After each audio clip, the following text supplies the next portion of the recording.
Hello everyone, this is Erik, the Asian movie enthusiast, and this is my review of Dearest, a China-Hong Kong co-production from 2014 that is based on a true story. Now, this begins in a Chinese city and concerns a family of three, a mother, a father, and a 3-year-old boy.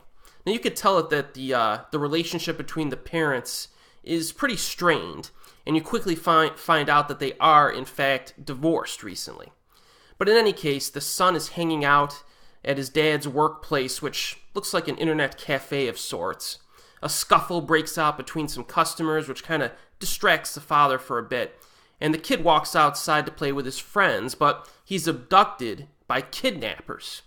Now, unfortunately, these are not the kind of kidnappers who ask for a ransom.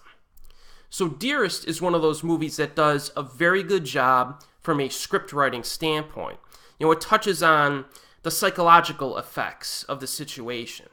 Of course, the focus early on is concerned with the parents themselves, but it explores its themes through other eyes as well, like interview segments with other characters whose children were kidnapped, all of whom are in like a support group with our two main protagonists. So there's a lot of complexity to the situation, and it explores it from different perspectives, some of which are very surprising. It reminded me a little bit of Hirokazu Koreeda's film Like Father, Like Son, if only because it makes the viewer understand so many different perspectives on the same issue. And in the case of Dearest, the issue is child abduction. Now, one of the more fascinating aspects is how other people take advantage of the victims. So yes, people who are not even involved with the crime still attempt to take advantage of parents whose children were kidnapped. You might be thinking to yourself, how does that work out? How do they do it? I won't get into the details, but it's kind of interesting, and it's a pretty slimy and immoral thing to do. But it's another angle that helped me to realize the difficulty of the situation for our characters. And then, of course, there are some cultural and legal aspects specific to China that are showcased, which include the child birthing and adoption laws.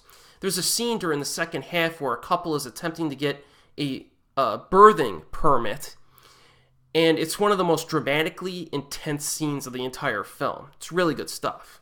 So these script writing and cultural elements help to make Dearest stand out from some other movies that concern child abduction or kidnapping.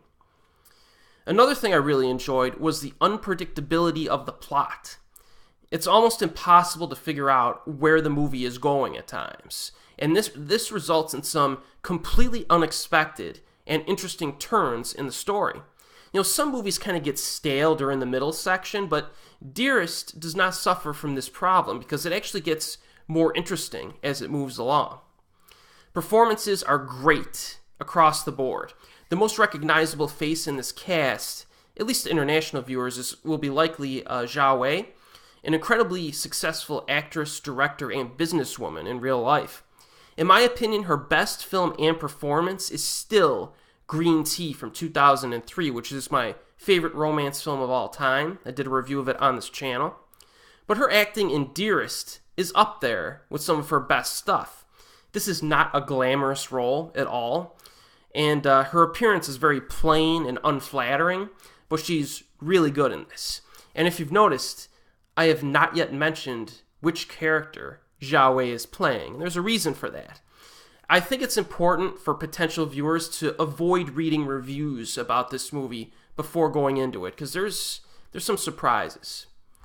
That's all you need to know about this film. Dearest is a very good quality film that I strongly recommend. If you like films that explore the theme of child abduction, you should definitely check this one out. It's currently available on Amazon streaming in the United States. And as always, I'll see you next time.